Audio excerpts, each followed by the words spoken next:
Pertambangan adalah kegiatan pengambilan bahan galian yang bernilai ekonomis dari dalam bumi, baik secara manual maupun mekanis. Kegiatan pertambangan meliputi penyelidikan umum, eksplorasi, studi kelayakan, konstruksi, penambangan, pengolahan, pemurnian, pengangkutan, dan penjualan. Berikut adalah jenis-jenis pertambangan. Yang pertama, pertambangan mineral, yaitu termasuk pertambangan mineral radioaktif, logam, bukan logam, dan batuan. Yang kedua, pertambangan batu bara, yaitu termasuk pertambangan batu bara, minyak, dan gas bumi. Dan yang terakhir, pertambangan lainnya, termasuk penggalian batu-batuan, tanah liat, pasir, garam, bahan kimia, bahan pupuk, gips, aspal, dan gamping. Adapun tujuan dari pertambangan adalah untuk memanfaatkan kekayaan alam yang ada, untuk meningkatkan kesejahteraan masyarakat dan pendapatan daerah. Dan pertambangan memiliki banyak manfaat, termasuk yang pertama, pendapatan negara dan daerah. Pertambangan dapat meningkatkan pendapatan negara dan daerah baik melalui pajak maupun ekspor sumber daya alam. Yang kedua, lapangan kerja. Pertambangan menciptakan lapangan kerja bagi masyarakat lokal. Yang ketiga, infrastruktur. Sumber daya tambang dapat digunakan dalam konstruksi, jalan, jembatan, dan bangunan. Pertambangan juga dapat memunculkan infrastruktur baru seperti pembangkit listrik dan pengolahan air limbah. Yang keempat, energi. Batu bara dan minyak bumi dapat digunakan sebagai bahan bakar untuk pembangkit listrik. Yang kelima, bahan untuk kehidupan.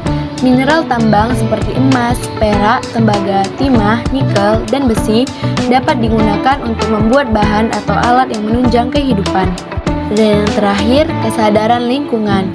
Pertambangan dapat meningkatkan kesadaran masyarakat untuk menjaga lingkungan. Namun, pertambangan juga dapat memiliki beberapa kekurangan seperti pencemaran lingkungan, kerusakan struktur tanah, dan gangguan kesehatan. Jenis-jenis sumber daya alam tambang. Pertama, emas.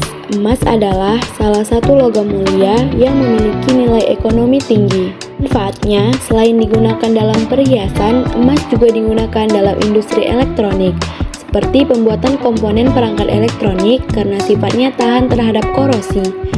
Juga menjadi investasi yang aman dan menjadi sumber pendapatan melalui ekspor. Yang kedua, tembaga. Tembaga adalah konduktor panas dan listrik yang sangat baik. Hal ini digunakan dalam produksi kabel listrik, peralatan elektronik, dan sistem transportasi. Manfaat utama tembaga adalah mendukung pertumbuhan industri manufaktur yang membutuhkan kabel dan komponen elektronik. Yang ketiga, batu bara.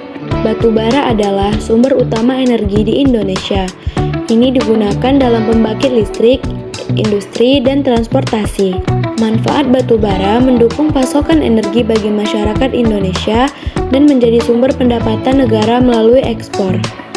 Yang keempat, minyak bumi. Minyak bumi adalah sumber energi utama dan juga digunakan dalam produksi bahan kimia dan petrokimia.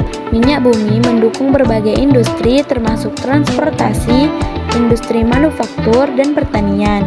Pendapatan dari ekspor minyak bumi juga menjadi sumber pendapatan negara yang signifikan. 5. Bauksit. Bauksit adalah bahan baku utama dalam produksi aluminium. Manfaat aluminium digunakan dalam berbagai industri, termasuk konstruksi, otomotif, dan pembungkus makanan. Produksi aluminium juga menciptakan lapangan kerja dan menggerakkan ekonomi lokal di daerah yang memiliki cadangan bauksit.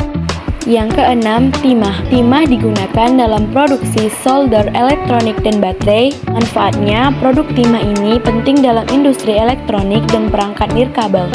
Produksi dan ekspor timah juga menjadi sumber pendapatan bagi Indonesia. 7. Nikel.